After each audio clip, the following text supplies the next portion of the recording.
Welcome everyone to 2023 in the Iron Horse Pulling Team. It's been a while since I made a video, so I thought I'd give you a few updates on the truck. The tractor, I'm just going to make it short and sweet. The block is not done on the tractor, so we're at least another 2 to 3 weeks out on the tractor. But this old girl here is ready to rock and roll. We've got all the bugs worked out of it. All I got to do is get the reverse light hooked up on it and just do a few little odds and ends, but we got it idling really good, running really good, and we are really excited to get this thing out. Our first hook with this is going to be in Hayward, Iowa, on the 23rd, I believe, and then we'll be in Manila on the 24th. This is still in one piece. This class that we run is a naturally aspirated two-wheel drive class.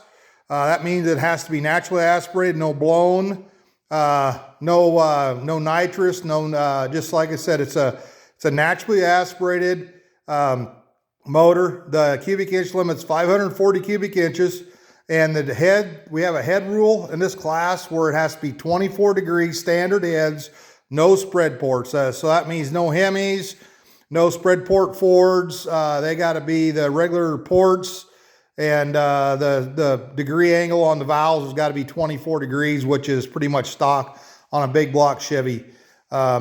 This motor is an old blower motor that probably down on compression for what we're doing, but it's going to get us started and get us running this year. We had a little, I had to be honest with you, I had a little hiccup with it here a couple weeks ago.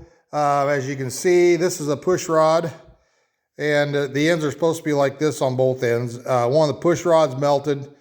Actually, 3 of them melted on the right side of the motor, and it's another idiot thing that I did that I did not have the motor primed good enough. On these big block Chevys, the right side is the last side to prime when you're building a new motor. So you just really want to take a drill and run and run and run and run until you see oil getting everywhere where it needs to be. And it took me another hour probably with a drill.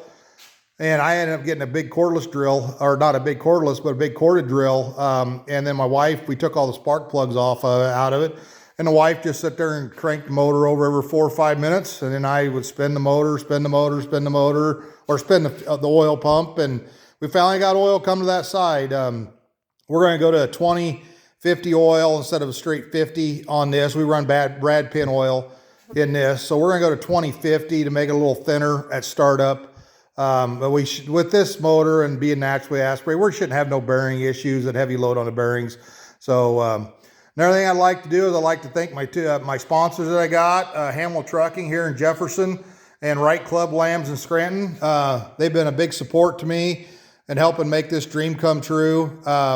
Also Murphy's Meats in Jefferson.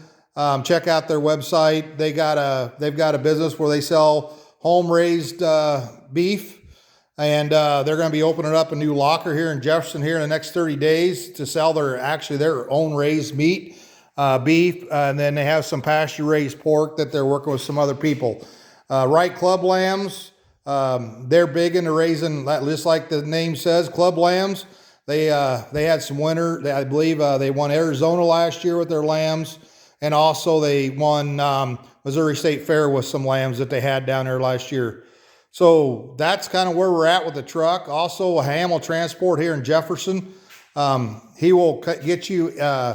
his main business is hauling grain, but he also has a trailer where he'll haul rock or whatever you need for your driveways and all that stuff. So as we're done here with the truck, give you just a few little glimpses of it.